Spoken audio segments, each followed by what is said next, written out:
So going over the main difference here between slow versus fast responses.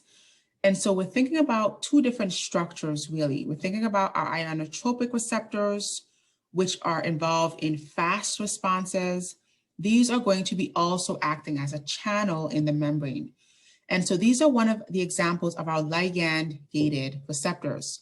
These receptors are going to change their conformation when something binds to them.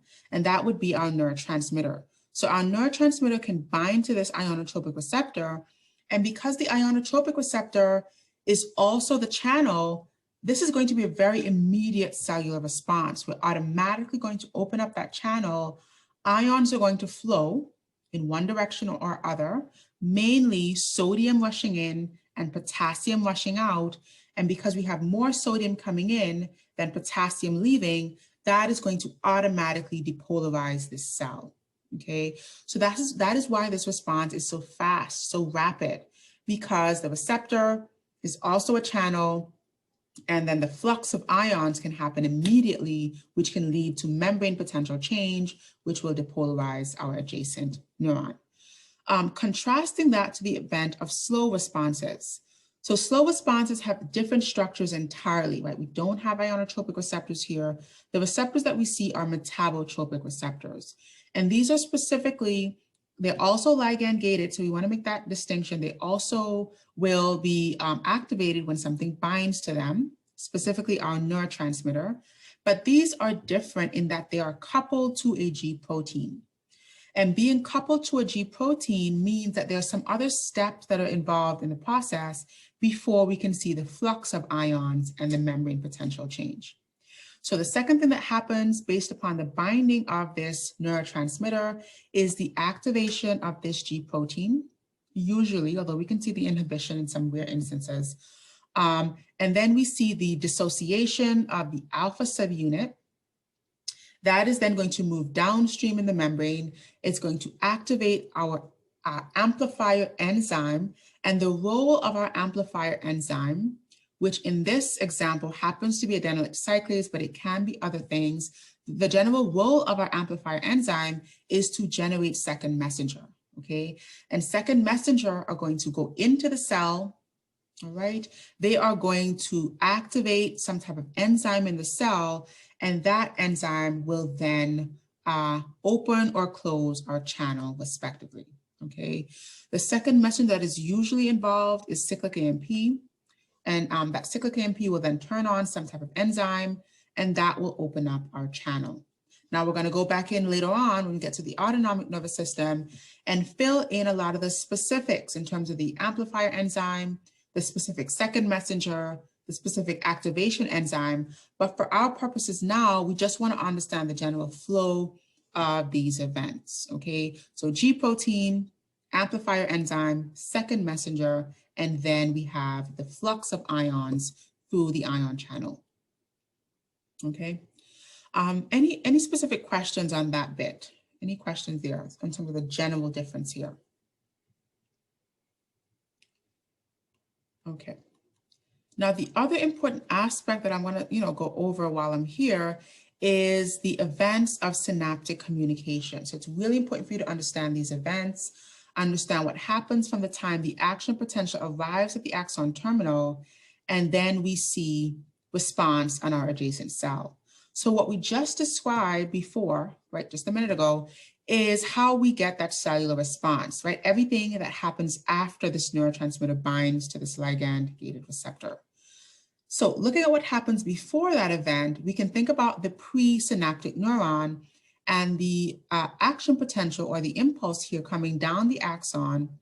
When it gets to the axon terminal, it's going to activate the voltage-gated calcium channels. That is then going to depolarize the membrane here. That is then going to lead to the dumping of the synaptic vesicles. So these vesicles that are storing the neurotransmitter then dump their contents out into the cleft, and then they can cross the junction and bind to our receptor, okay? We then want to think about clearing the junction, and this is where the two structures that are also located at this junction are, come into play. So the enzyme on the postsynaptic side of the membrane is responsible for degrading any excess neurotransmitter, and then it can diffuse away from the cleft. And then we have two other mechanisms for clearing the cleft. We can have the neurotransmitter diffuse in its complete state, and then we can have the reuptake of any excess neurotransmitter with the help of the reuptake molecule that is located on the presynaptic side of the membrane, okay? That can reuptake our neurotransmitter in its whole form, and it can repackage it to make a brand new synaptic vesicle, which can then kind of recycle the process here. All right. The other important thing we want to point out while we're here is that there's a synaptic delay. And the reason for the synaptic delay is the time that it takes between the arrival of the action potential and the actual response that's seen on the postsynaptic side. And that response is owed to exocytosis, right? The idea that we have to move these vesicles to the membrane confused with the membrane of the neuron, so the axon terminal here, and then we can dump that neurotransmitter into the cleft, okay? So that is what is causing that 0.5 to 5 delay, millisecond delay between the signal getting here and the response on the other side. Okay. So that is kind of one important aspect, or a couple important aspects of what we talked about. Oops. Let's just get a blank slide here.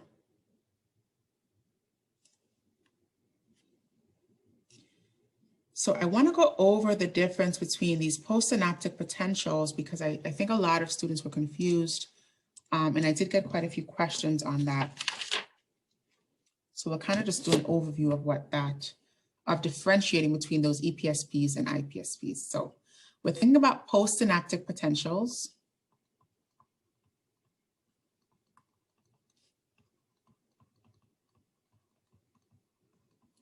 Which are really just graded potential. So this is a fancy word to say graded potential. Okay, we talked all about graded potentials earlier on when we spoke about the action potential, okay, and how they differ. And so the two main types of graded potentials that we see are EPSPs versus IPSPs, okay? And so essentially we have the membrane potential being depolarized for an EPSP. So the membrane potential depolarized.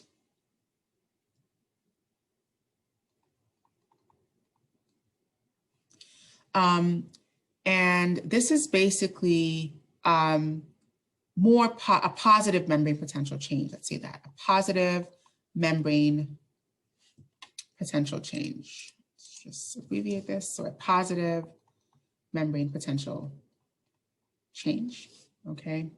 In other words, more positive inside the cell. Really important to make that note so that we can understand the different types of ion channel activities that can bring about this event. So we can have the opening up of a sodium channel,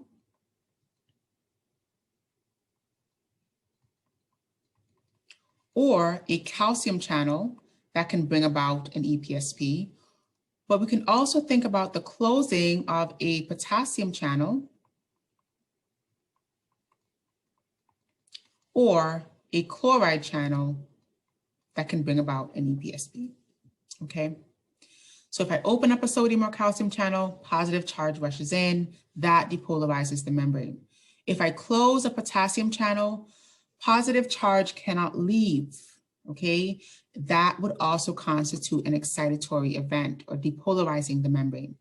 If I close a chloride channel, negative charge cannot get in, right? The inward ECDF of chloride. And so that would also constitute an EPSP, okay? Let's compare that to what's happening for an IPSP. An IPSP is going to be an inhibitory event. And so that's going to be hyperpolarizing the membrane potential.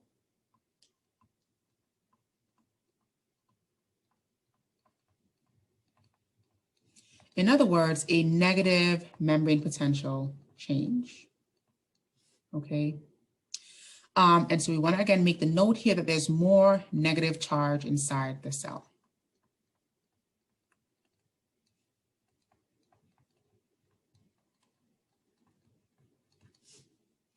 So the types of events that we would see to bring about an IPSP are opening up of a potassium or chloride channel. All right. Or we can think about closing of a sodium or calcium channel. Okay. So once again, if we open up a potassium channel, positive charge can leave the cell, more negative charge left behind. If we open up a chloride channel, chloride has an inward ECDF, more negative charge can get into the cell, more negative charge inside the cell.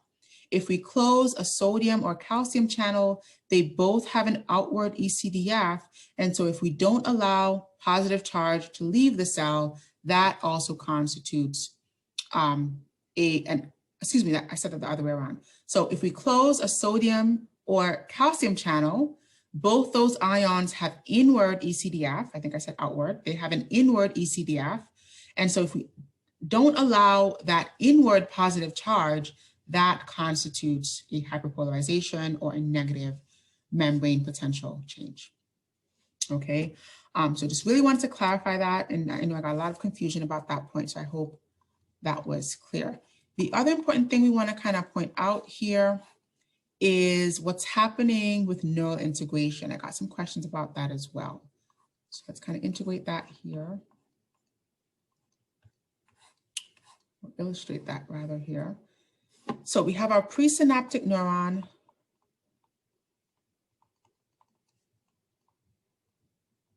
Okay. We've got our myelin. All right, we've got our postsynaptic neuron over here.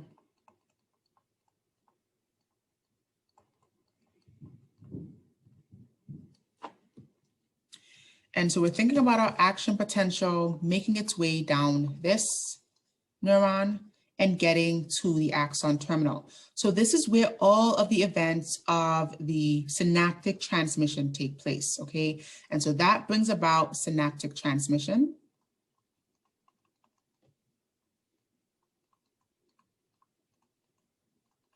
In other words, synaptic communication, which involves our neurotransmitter.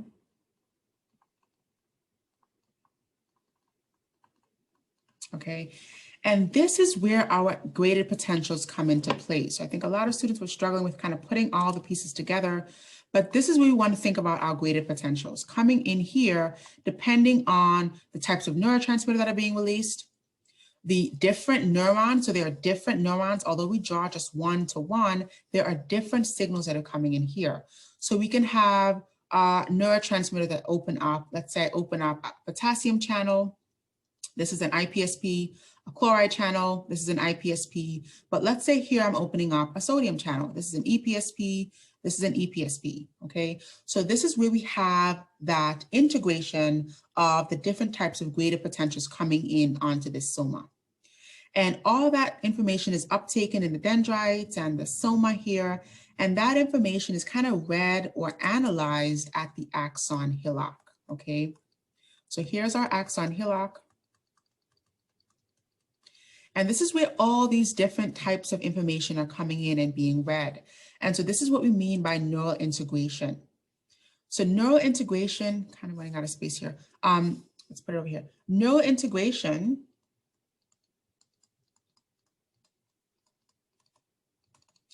is the way that we analyze everything that's coming in from different neurons synapsing onto this soma. And this is why it involves summation, right? Summation is one aspect of neural integration. It involves divergence and convergence. So if you have this neuron splitting its signal off into many different synapses, we're going to kind of water down that signal. But if we have a neuron that is bringing in many different signals, we're going to think about convergence as well. So we have convergence and divergence.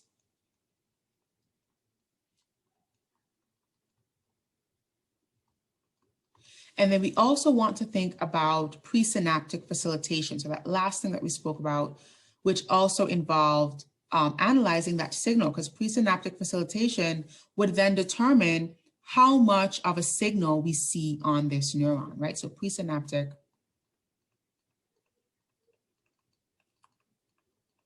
facilitation. Okay, so let's say I had another neuron synapsing here, this axoaxonic synapse. This would be my modulating neuron. And this neuron would influence how much neurotransmitter I'm dumping here. And as a result, it would influence the strength of the signal that I see here. And so all of those things are taken into account, and that is where we analyze whether or not we meet threshold at the axon hillock. Okay, all right. Again, I'll pause here and see what questions we have from that so far. So really understanding what neural integration is about and where it happens, more importantly. All right. I think that's it in terms of topics that I wanted to review. I don't know if you guys have any other specific questions. We do have a couple minutes remaining. I can probably go over the action potential if that would be helpful. I do have a small question about IPSP. Sure. Okay, so the opening of the potassium channels allows for the potassium to leave the cell, which causes it to be more negative? Yes. Okay, and then when the closing of the sodium and the calcium cell channels prevents it from going inside. Right, so the closing of sodium and calcium channels prevents inward flux. Yes, that's correct. Okay. And that's why you really want to think about the ECDF of the ion as well as whether it's opening or closing that's happening. So really kind of, and you kind of have to just walk yourself through it visually and think about whether or not the ions would move, where they would move, and what that would do to the environment inside the cell. Okay, really good question there. Let's, in the remaining, any other questions at this time? Let's just in the remaining minutes go over the action potential. That's another really important aspect. And just kind of going over the events of that.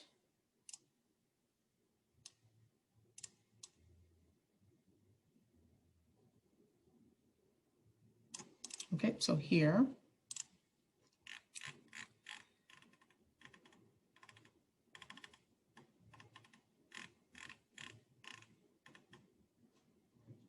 All right, so just reviewing the action potential here. So again, making sure that you are connecting all of this. So all of this is connected. I know you may sometimes have a tendency, students sometimes have a tendency to kind of truncate this information, but all of this is kind of happening at the same time. And so think about the anatomical relationship of where these things are happening differently and making those, broad connections. So here we're starting off with graded potentials again. So again, thinking about those IPSPs, EPSPs, and what types of channels that are being opened up to determine whether or not we get to threshold, whether or not we get to that -55 membrane potential change. If we do get to a -55 membrane potential change, then the events of the action potential are what we see. We see the opening up of voltage-gated sodium channels to start. And that is because if we think about our gates on sodium channels, both of our gates are open, okay? So we start out with them at rest. At rest, the activation gate is open, but the inactivation gate is closed. When we get to -55, because of graded potentials, we see the opening up of the inactivation gate. And so now both of the gates are open and sodium can move in. So sodium moves in. It depolarizes the membrane very rapidly. This is the upstroke of the action potential. And so we see this raise in the membrane potential going from -55, which is our threshold, all the way up to +30, as the membrane potential tries to approach the equilibrium potential for sodium, okay? Remember, when an ion is moving, the membrane potential is trying to approach its equilibrium potential, which is the value at which it would no longer be moving, it would be at equilibrium. When we get to positive 30, because of the voltage sensitive nature of these channels, we then see that that is interrupted. We now have the flip-flop of these channel orientation such that the potassium channels would now open. Okay, they were initially closed during depolarization. They're now open, and the inactivation gate is now closed. So if you think about that 1 millisecond delay, that timed event, that timed nature of the inactivation gate, they're going to open during depolarization, but only for 1 millisecond. They eventually close, which is what facilitates repolarization. So between here and here is that 1 millisecond. So the inactivation gate's closed, potassium channels open, and those two events together is what results in that rapid repolarization. So potassium is moving outward, again, according to its ECDF. The inside of the cell can now become more negative once again, and the membrane potential is trying to approach potassium's equilibrium potential, which is way down here, very negative, but it actually doesn't get to do that because we have the closure of potassium channels when we get back down to negative 85, along with the sodium potassium pump. So we're then hyperpolarizing the cell here.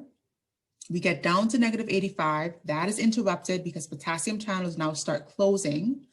And then we hyperpolarize the cell going back up to negative 70 here as we have the sodium potassium pumps kind of re-equilibrating, bringing the cell back to that negative 70, which is the resting membrane potential. Okay, and so these are the cellular events, the ion channel events that are responsible for generating our action potential. Okay, and I'm not going to go over the details here, but you really want to understand the events of the resting membrane potential, how we establish that resting membrane potential, the coordination of the sodium potassium pump working together with the leak channels, that pump leak system, that is what gets us to negative 70. And then you can add on the layer of understanding how the voltage gated channels are responsible for bringing about the action potential. Okay, so make sure you go over all of this stuff. If it's sounding cloudy, or if you have specific questions, please feel free to reach out to me.